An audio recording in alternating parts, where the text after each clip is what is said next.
Before delivery, when I was admitted to the hospital, my mom stormed into my room, shouting in rage, "Hand over the $25,000 delivery fund right now. Your sister needs it more."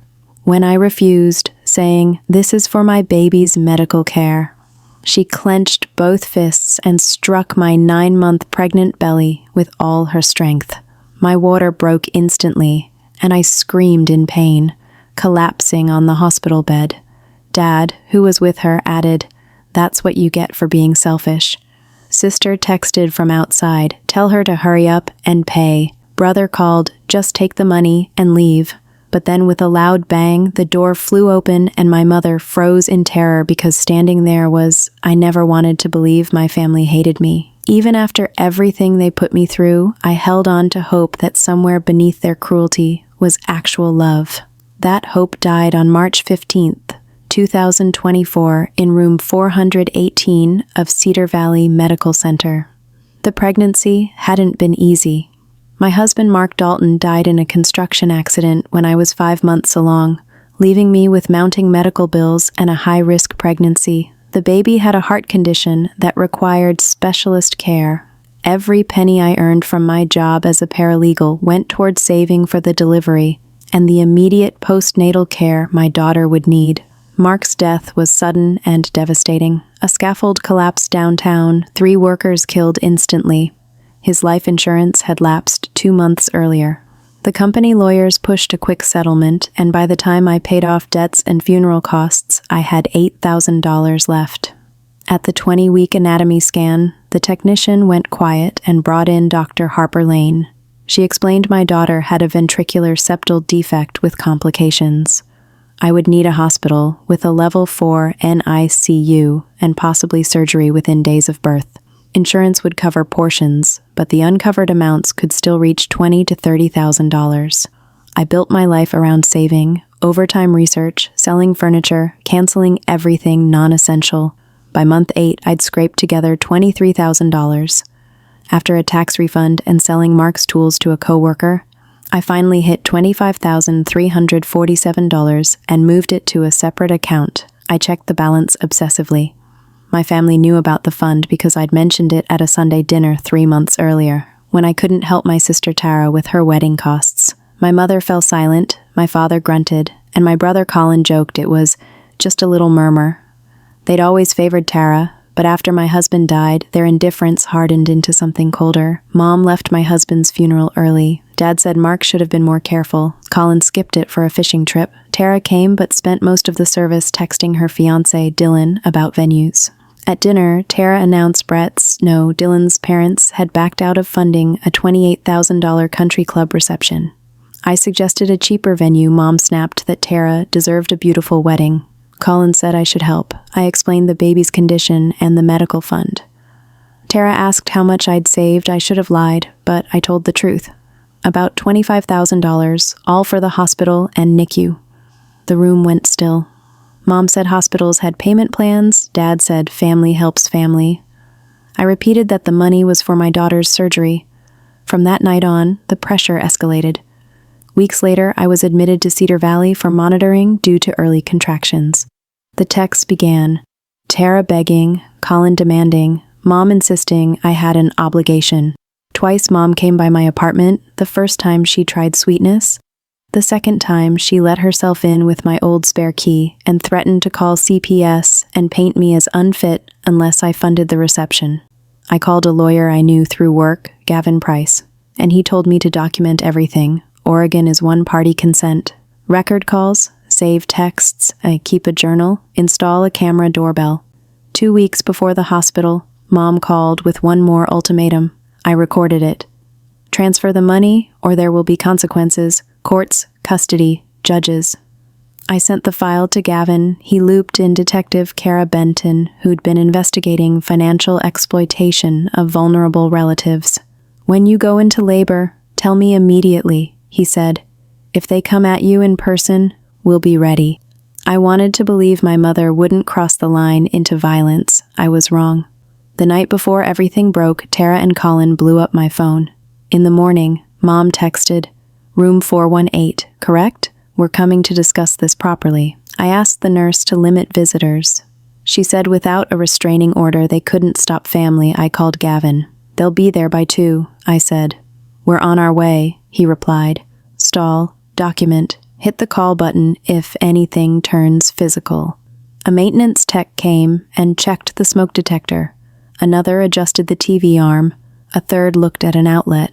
Tiny cameras were in place, invisible unless you knew. I smoothed my gown and breathed with the monitor's green line. At 2:06 p.m., my door banged open. My mother marched in with my father behind her. Tara hovered in the hall. Hand over the account information, Mom said. We're not leaving without it. I clutched my purse. No, this money is for the baby. Her face went hard.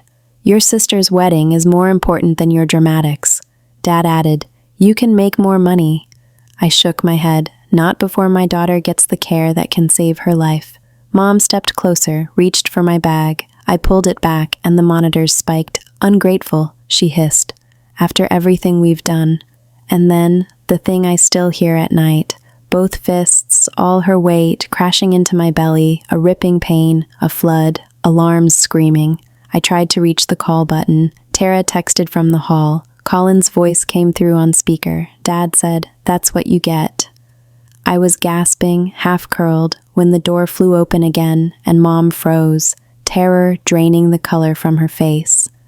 Detective Kara Benton stepped into the room with 2 uniformed officers. Gavin stood just behind her, phone raised. Step away from the patient, Benton said, steady and clear. My mother stumbled back. My father froze. I could barely breathe. She hit me, I managed, clutching my belly. My water broke. Benton pressed the call button. A nurse rushed in, then Dr. Harper Lane, reading the monitors with a frown that scared me more than sirens ever could. Everyone except medical out, Dr. Lane ordered. Those 2 are staying, Benton said, nodding at my parents. Officers, detain them. My mother sputtered that it was a family matter. Gavin's voice was calm and lethal. It's felony assault and attempted extortion, and we have it on multiple cameras. Only then did I spot the tiny lenses blinking near the ceiling and behind the TV arm. My body shook. Not from fear, relief. They wheeled me toward labor and delivery. Alarms chattered. Benton walked beside the gurney for a few steps. We have what we need, she said quietly. Focus on your daughter. The doors swallowed me into a blur of white light and clipped instructions. An anesthesiologist explained the emergency C-section. A nurse gripped my hand until my knuckles steadied. I signed consent with a pen that trembled like a sparrow pressure, not pain. Metal sounds, antiseptic. Dr. Lane narrating each step so my mind had rails to follow. Almost there, she said. She's tiny, but she's fighting. A thin cry rose, fragile and fierce. They lifted my daughter for a heartbeat, red, furious, perfect, and the NICU team whisked her to the radiant warmer. Breathing on her own, a nurse called oxygen support, then full assessment. I tried to memorize every pixel of her. When I woke in recovery, Petra was there, her badge clipped to a pocket covered in cartoon stars. She's stable, she said. The cardiologist will evaluate in the morning. My chest cracked open with a breath I hadn't taken in months. Gavin arrived next. Your parents are under arrest, he said, pulling a chair close. Tara and Colin are being brought in for questioning. The DA is reviewing the recordings. We'll move for no contact orders immediately. I asked the only question that mattered. When can I see her? Early tomorrow, Petra promised. You need the rest your body refuses to take. When she left, the room quieted, and the quiet felt like a kind of proof of survival, of boundaries finally holding. My phone buzzed and buzzed. I blocked every unfamiliar number. Near midnight, a message lit the screen. Dylan. He wrote that he'd seen the news, that he couldn't marry into cruelty, that he was sorry for my sister's choices. I didn't reply. Morning brought wheelchairs and elevators and the antiseptic hush of the NICU. My daughter lay inside an isolette, wires like threads of dawn across her chest. A nurse lifted a port and slipped my hand inside. Talk to her, she said. They know your voice. I told her about sunshine and card tricks and the coffee table her dad had built. I told her about courage that looks like breathing. Her tiny fingers closed around mine, and something inside me rooted. Benton stopped by later with updates. Charges, aggravated assault, attempted extortion, conspiracy, she said. We'll add enhancements because you're pregnant. She asked if I wanted to proceed. I thought of fists on my belly, of Tara's text while I screamed, of Colin on speaker urging theft. Yes, I said. All the way. Paperwork followed, sworn statements, evidence logs, a form for emergency protective orders. Gavin stacked everything into a folder marked with my name in careful block letters. Civil remedies can come later, he said. For now, safety, medical care, restraining orders. I signed, steadier with each page. Every signature felt like a lock sliding into place. CPS visited, and for the first time in months, I didn't flinch. I handed them my recordings, the timeline, the prenatal records. The caseworker asked gentle questions about support and housing, then concluded quickly, "No concerns. You've done everything right," she said. I cried anyway, heavy, grateful tears that shook the bed rails. By afternoon, Dr. Lane returned with the cardiologist. "Surgery is likely in the next few days," he said. "She's strong, but the defect needs repair." I nodded. The number in my savings account finally felt like more than a talisman. It felt like a bridge. Petra squeezed my shoulder. "You saved for this," she whispered. "Now let the saving do its work." News traveled fast. A local station ran a segment about a pregnant patient assaulted over a medical fund. Names withheld, facts intact. Texts arrived, from coworkers, from my landlord, from the barista who knew my decaf order. Each one a small candle. Not all light was loud. Some of it was simply persistent. That evening, Gavin spread papers across the visitor's table like a map. "We'll file for a temporary restraining order tonight," he said. "Arraignments in the morning. I'll be there. Benton will too." He hesitated. "Are you sure you don't want me to reach out to other family?" I shook my head. The people who wanted to help found the door. He nodded, accepting the line I'd drawn. I spent the night in a recliner beside the easel, palm on the warmed porthole, whispering stories until my voice rasped. Between monitors' beeps, I practiced a sentence I would need soon. "I will protect my daughter, even from people who share my blood." The words landed clean in the morning. Petra wheeled me back to my room so the NICU team could work. A social worker brought a folder of resources. "You're not alone," she said, and for once the phrase wasn't a platitude. I could name the hands holding us. A detective, a lawyer, a nurse, a doctor, a stranger who ran a GoFundMe I hadn't asked for and then closed it when I declined, because boundaries were part of the help, too. Benton called after arraignment. Bail was set high, no contact orders granted, she said. "We'll keep you updated." I thanked her and stared at the ceiling tiles until the squares blurred into a gentler sky. I had wanted a different family story. I got a truer one. That afternoon, I was cleared to try kangaroo care. Petra and the NICU nurse helped me settle my daughter against my chest, wires tucked, oxygen humming. Her heartbeat tapped against my skin like a stubborn little drum. "Hi," I whispered. "I'm your mom. We made it." She breathed. I breathed. The machine breathed. And for the first time since the door flew open and my mother froze, I felt entirely, fiercely present. Surgery was set for the third morning. Dr. Lane and the pediatric cardiac surgeon outlined the repair in plain steps, sketching a small patch across the hole that had been stealing strength from my daughter.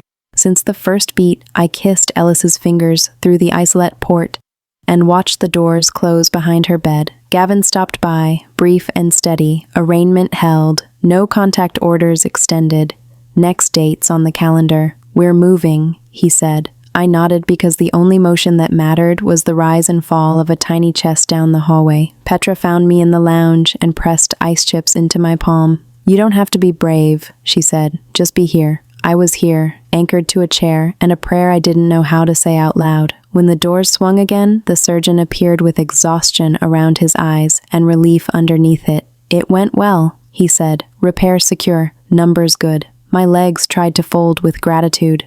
Back in the NICU, the monitor ticked like a metronome that finally believed in rhythm. I whispered, "Ellis," and told her the facts. Patch placed, flow improved, a heart relearning its music. The district attorney called the next day. Charges advancing, aggravated assault, attempted extortion, conspiracy. Gavin filed for long-term restraining orders and the civil action. Fear did not arrive. Space did. Like a window lifted in a house that had been sealed for years, calls from unknown numbers blinked and died. Messages from near strangers landed with gentler weight. A grocery cart on my phone, trash cans rolled to my door, a lid that said, "You've got this," in blue marker. Rescue didn't roar. It lingered. Ellis woke carefully, an eyebrow, a fist, a stubborn frown. I learned the choreography of wires so I could lift her skin to skin and count breaths until mine matched. When panic rose, Petra taught me 5 things to name. The vents hum, the clock's click, the nurse's shoes, the lamplight, Ellis's breath. At the hearing, I let evidence speak. The recordings, the times, the patient room with the red pinpricks of hidden lenses. My mother studied the linoleum. My father blinked hard. Tara and Colin looked suddenly small beneath words like felony and enhancement. The judge confirmed the orders with a voice that didn't wobble. I felt the building reframe around a safer doorway. CPS closed the file after a last visit. You documented, you set boundaries, you protected your child. I signed the paper and cried into Petra's scrub sleeve. Weeks moved. Ellis stepped down. Tubes to bottles, isolette to open crib, cords to a wireless patch that let me carry her to the window where spring rehearsed green on the hospital trees. Bills arrived. I paid them with the fund I'd defended, with hospital assistance, with a grant Gavin's office found. I kept the receipts like postcards from a country I survived. Gavin asked if I wanted to pursue the civil claims beyond costs. I did, not for spectacle, but because accountability is a language some people only hear when it's numbered and notarized. We filed. I went back to ordinary victories, boiling pacifiers, logging ounces, memorizing the constellation of freckles across Ellis's nose like exit routes from Fear Nights. I wrote the account she will read one day. The truth, without making terror the main character. The night before discharge, Petra tucked a crocheted star into the diaper bag. For courage, she said. Outside, the world dared to be casual.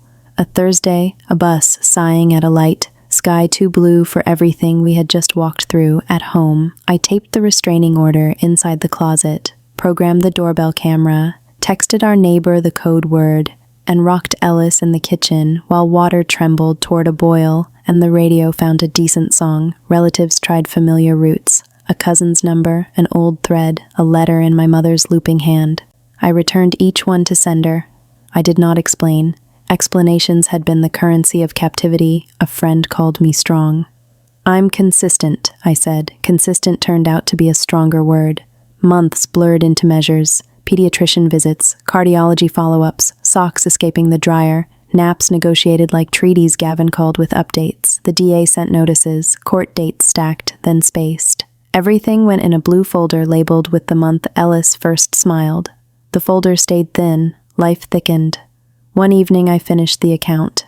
Ellis slept with one hand hooked around my thumb, her stuffed rabbit sagging from use. The smell of garlic and tomatoes drifted from the stove into the bright, ordinary quiet of our rented kitchen. I read the last lines aloud and crossed out 3 sentences I didn't need. Truth has voltage without extra sparks. Ellis stirred, blinked once, and dismissed me with a newborn's regal boredom. I laughed, and the sound felt like the right ending to Fear. Here's the promise I will keep. I won't carry their story forward. I will carry hers. I'll keep the documents as long as courts require, the lessons as long as we live, and then let paper yellow and passwords expire. This home will open for kindness and close for harm. Love will be counted in ordinary repetitions, bottles washed, lullabies hummed, boundaries kept, days stitched safely together. If that looks like revenge from the outside, so be it. From the inside, it's simply a life preserved on purpose. Ellis will learn that she is not an argument. She is a person. She will learn that sometimes the bravest thing you can do is say no and mean it, even to people who share your name. She will learn that family is made of whoever shows up to keep the light steady. And she will learn that safety makes room for joy, which is all I ever meant to buy with that fund. That's all I ever wanted for her. That simple certainty of love. My sister tried to take it away. My parents' betrayal nearly destroyed it, but somehow we survived. We're scarred. Sure, we're slower to trust others, but we're together and we're okay. And really, that's the greatest revenge of all.